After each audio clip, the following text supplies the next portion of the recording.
मालिक, आज मेरे बेटे की तबीयत ज्यादा खराब है। कृपा कर मुझे 200 रुपए दे दीजिए। मैं आपके यहाँ पर काम करके आपके सारे पैसे चुका दूंगा। अरे नहीं हरीराम, मैं तुम्हें पहले पैसे नहीं दे सकता। यदि पहले पैसे चाहिए तो तुम्हें मेरे पास कुछ गिरवी रखना पड़ेगा। लेकिन मालिक, मेरे पास तो कुछ भी नहीं है जो मैं तुम्हारे पास कुछ गिरवी रखूं। नहीं हरीराम, तुम्हारे पास तुम्हारा खेत तो है। तुम उस खेत को मेरे पास गिरवी रख दो। जब तुम मेरे पैसे वापस कर दोगे तब मैं तुम्हारा खेत तुम्हें लौटा दूंगा। ठीक है मालिक, आप मेरे खेत को गिरवी रख लीजिए। कृपा कर मुझे पैसे जल्दी दे दीजिए। फिर वह सेठ हरीराम को पैसे दे देता है। पैसे लेकर हरीराम वहाँ से चला जाता है। सेठ धनपति राम बहुत ही कुटिल था, मानो उसका हृदय पत्थर के समान हो, जो लोगों की मजबूरियों का फायदा उठाता था। उसके पास काफी सारे लोग काम करते थे। उसी गांव में एक मोहन नाम का लड़का रहता था, जो बहुत ही मेहनती था। उसके पास एक छोटा सा खेत था।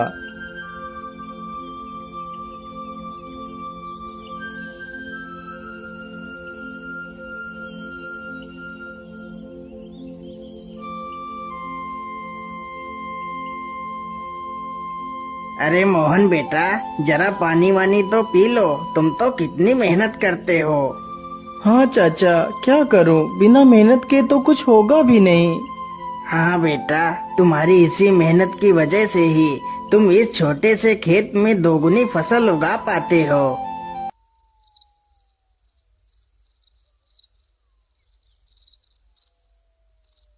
मोहन अपने बूढ़े माता पिता के साथ ही रहता था।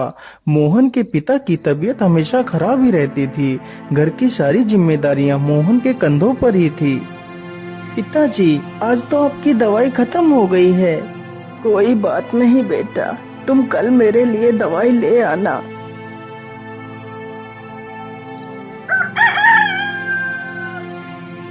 मोहन सुबह उठकर अपने पिता के लिए दवाइयाँ ले आता है। माँ, मैं पिताजी के लिए दवाई ले आया हूँ। आप पिताजी को दवाइयाँ समय से खिला देना। हाँ हाँ बेटा, मैं तुम्हारे पिता को दवाइयाँ खिला दूंगी। माँ, आज तो मौसम कितना अच्छा है। मैं आज ही खेत में बीज बो देता हूँ। ठीक है बेटा, जैसा तुम्हें अच्छा लगे वैसा ही करो। मोहन तुरंत ही अपने बैलों को लेकर खेत की तरफ निकल पड़ता है।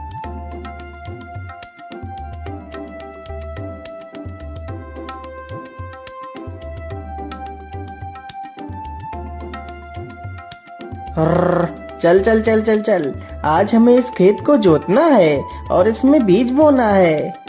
मोहन कुछ ही देर में सारा खेत जोत देता है और बीज बो देता है।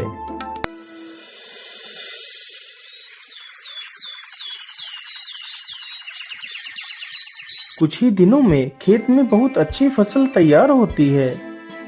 अरे मोहन भाई, हर बार की तरह इस बार भी आपके खेत में कितनी अच्छी फसल तैयार हुई है।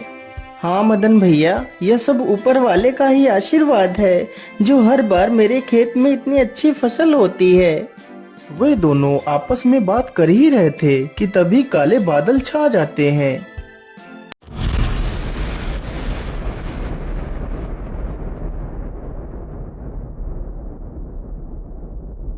अरे मोहन भाई, यह अचानक से काले बादल कहाँ से आ गए। मुझे लगता है आज तो कितनी जोर का तूफान आने वाला है। चलो जल्दी से घर चलते हैं।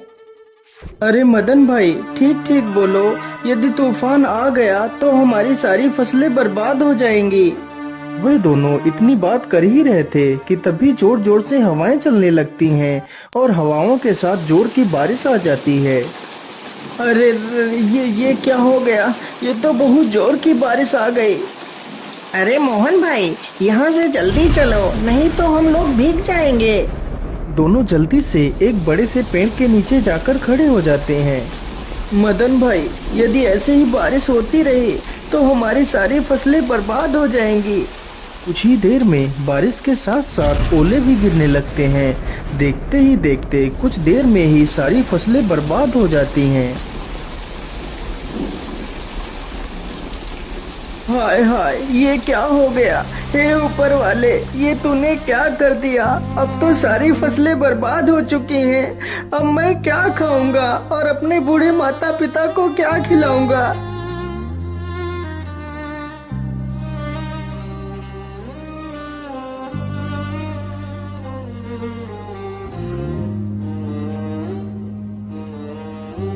बेटा, तुम चिंता मत करो, ईश्वर पर भरोसा रखो, सब कुछ ठीक हो जाएगा। नहीं पिताजी, अब कुछ भी ठीक नहीं होगा। हमारी सारी फसलें तो नष्ट हो चुकी हैं। अब हम क्या करेंगे पिताजी। बेटा, तुम चिंता मत करो। तुम कल ही सेठ धनपति राम के घर चले जाना। वह तुम्हें काम पर जरूर रख लेंगे।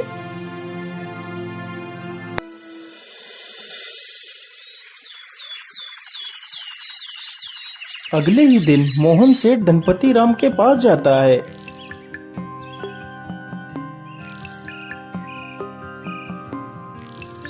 सेठ जी, मैं बहुत परेशानी में हूँ। कृपा कर मुझे किसी काम पर रख लीजिए। मोहन सेठ को अपनी सारी कहानी सुनाता है। सेठ जानता था कि मोहन बहुत मेहनती इंसान है। वह कम खेत में ही दोगुनी फसल उगा लेता है। यदि वह मोहन को काम पर रख लेगा तो उसे दोगुना फायदा होगा। लेकिन सेठ उसकी मजबूरी का फायदा उठाना चाहता था। हाँ हाँ मोहन, मैं तुम्हें काम पर तो रख लेता, लेकिन मेरे पास अभी तुम्हारे लिए कोई काम नहीं है। तुम अभी अपने घर वापस लौट जाओ। जब मेरे पास काम होगा तो मैं तुम्हें बुला लूंगा। नहीं नहीं सेठ जी, आप तो मेरी मजबूरी जानते हैं। यदि मुझे काम नहीं मिला तो मेरे माता पिता भूखों मर जाएंगे। मुझ पर तरस खाइए सेठ जी, मुझे काम पर रख लीजिए। अरे वाह वाह, जैसा मैंने सोचा था बिल्कुल वैसा ही हो रहा है। यही अच्छा मौका है इससे कम पैसे में ज्यादा काम करवाने का। अच्छा अच्छा, ठीक है, मैं तुम्हें काम पर तो रख सकता हूँ, लेकिन मैं वैसे तो सारे मजदूरों को 300 रुपए देता हूँ, लेकिन मैं तुम्हें सिर्फ 200 रुपए दूंगा। यदि मंजूर है तो बोलो। हे भगवान, क्या करूं। यहाँ पर काम करने के अलावा तो मेरे पास दूसरा कोई रास्ता भी नहीं है। ठीक है सेठ जी, मैं 200 रुपए में ही काम कर लूंगा। मोहन अगले दिन से ही सेठ के घर काम करने लगता है। इसी प्रकार मोहन को काम करते करते पूरा 2 महीना गुजर जाता है। मोहन ने सेठ के खेत में दोगुनी फसल उगा दी। यह देखकर सेठ बहुत खुश हो जाता है। अरे वाह, मोहन ने तो इस बार कितनी अच्छी फसल उगाई है। वैसे अब तो मोहन का कोई काम भी नहीं है। मैं ऐसा करता हूँ, इसे आज की मजदूरी देकर काम से निकाल देता हूँ और इसकी 2 महीने की मजदूरी भी नहीं दूंगा। अरे मोहन, ये लो तुम्हारी आज की मजदूरी। अब तुम्हें कल से काम पर आने की कोई आवश्यकता नहीं है। लेकिन सेठ जी, आप अचानक से मुझे काम से क्यों निकाल रहे हैं। क्या मुझसे कोई गलती हो गई मालिक। नहीं मोहन, तुमसे कोई गलती नहीं हुई है। अभी मेरे पास तुम्हारे लिए कोई काम नहीं है। जब मेरे पास काम होगा तो मैं तुम्हें जरूर बुला लूंगा। लेकिन मालिक, यदि आप मुझे काम से निकाल देंगे तो मैं भूखों मर जाऊंगा। मैं अपने पिता के लिए दवाइयाँ कहाँ से लाऊंगा। मुझ पर दया कीजिए सेठ जी।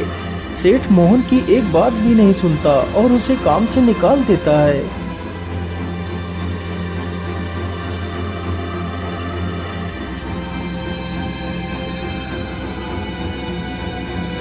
अरे बेटा, आज तुम खाली हाथ ही आए हो। आज तुम घर का राशन तो लाए ही नहीं। माँ, मुझे माफ कर दीजिए। अब मैं आपके लिए कुछ भी नहीं कर सकता।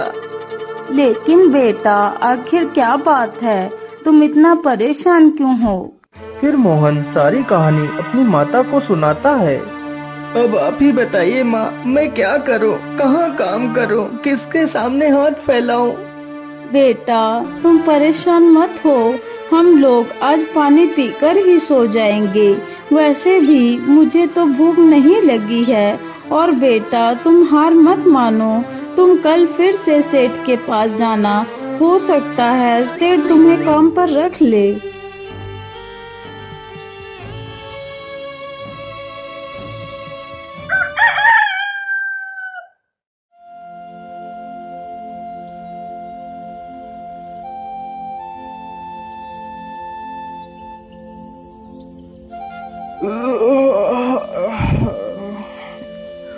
अरे सेठानी जी, आप मेरे लिए नाश्ता तैयार रखना, मैं जरा खेतों की तरफ से घूम कर आता हूँ। ठीक है, आप आराम से जाइए, तब तक मैं आपके लिए नाश्ता तैयार कर दूंगी। इतना सुनकर सेठ वहाँ से चल पड़ता है। तभी देखता है कि मोहन उसके घर के बाहर ही खड़ा है। अरे मोहन, तू इतनी सुबह सुबह यहाँ क्या कर रहा है? मालिक, मैं आपके पास ही आया था। यदि मुझसे कोई भूल हो गई हो तो उसे क्षमा कर दीजिए मालिक, लेकिन मुझे काम पर रख लीजिए। अरे मोहन, तू तो कितना बेशर्म है। मैंने तुझे कितनी बार मना किया है कि मेरे पास कोई काम नहीं है, फिर भी तू मेरे पास चला आता है। क्या तेरे अंदर कोई शर्म लिहाज नहीं है? मालिक, मुझे शर्म तो आती है, लेकिन जब मैं अपने बूढ़े माता पिता को पानी पीकर सोता हुआ देखता हूँ तो मुझे यह अपमान कुछ भी नहीं लगता। लेकिन मैं तुझे कोई काम नहीं दे सकता, चल भाग यहाँ से। इसी प्रकार कई दिन गुजर जाते हैं। सेठ मोहन को भला बुरा कहकर भगा देता है, लेकिन सुबह होते ही मोहन फिर से काम मांगने के लिए सेठ के घर पहुंच जाता है। लेकिन मैं तुझे कोई काम नहीं दे सकता, चल भाग यहाँ से। हे भगवान, मैं तो इस मोहन के बच्चे से परेशान हो गया हूँ, लेकिन यह तो सुधरने का नाम ही नहीं ले रहा। मैं ऐसा करता हूँ, कल सुबह होने से पहले मैं यहाँ से कुछ दिनों के लिए अपने रिश्तेदार के घर चला जाता हूँ, तभी मैं इस मोहन से अपना पीछा छुड़ा पाऊंगा। सुबह होने से पहले सेठ और उसकी पत्नी बैलगाड़ी में बैठकर वहाँ से चले जाते हैं।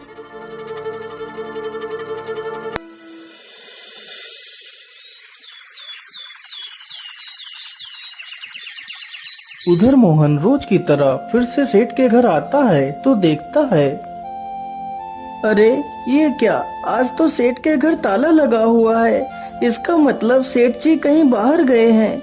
मैं ऐसा करता हूँ, यहीं पेड़ के नीचे बैठकर सेठ जी का इंतजार करता हूँ। इतना सोचकर मोहन पेड़ के नीचे बैठ जाता है और सो जाता है। तभी कुछ चोर सेठ के घर के पास आते हैं।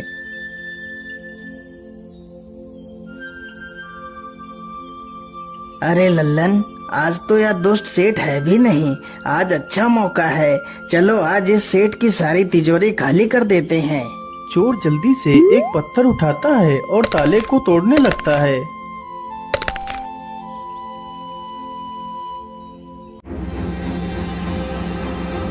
अरे ये शोर कैसा? ये कौन है? मुझे लगता है ये तो कोई चोर है। अरे रुक जाओ, तुम लोग ये क्या कर रहे हो? तुम सेठ के घर का ताला क्यों तोड़ रहे हो? अरे बेवकूफ, तुझे दिखाई नहीं देता? हम लोग चोर हैं और यह ताला हम लोग चोरी करने के लिए ही तोड़ रहे हैं। चल भाग जा यहाँ से। अरे नहीं नहीं, मेरे रहते हुए मैं तुम लोगों को चोरी नहीं करने दूंगा। अच्छा, तो तू हमें चोरी करने से रोकेगा? रुक, हम तुझे अभी मजा चखाते हैं। इतना कहकर सारे चोर बेचारे मोहन पर टूट पड़ते हैं। चोर चोर, कोई मुझे बचाओ, नहीं तो मुझे यह चोर मार डालेंगे। मोहन की ये आवाज सुनकर गांव के कई लोग वहां पर आ जाते हैं। तभी वह सारे चोर वहां से भाग जाते हैं, लेकिन बेचारा मोहन काफी ज्यादा घायल हो जाता है।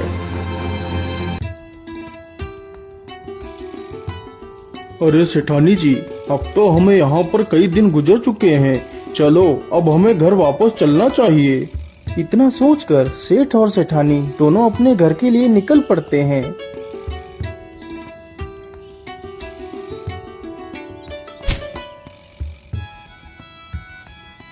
अरे वाह, जैसा मैंने सोचा था बिल्कुल वैसा ही हुआ। अब तो मोहन से मेरा पीछा छूट गया।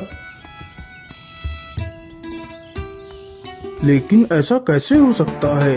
मोहन आज भी नहीं आया। मोहन इतनी जल्दी हार मानने वालों में से नहीं है। फिर वह आया क्यों नहीं? कहीं वह किसी मुसीबत में तो नहीं पड़ गया?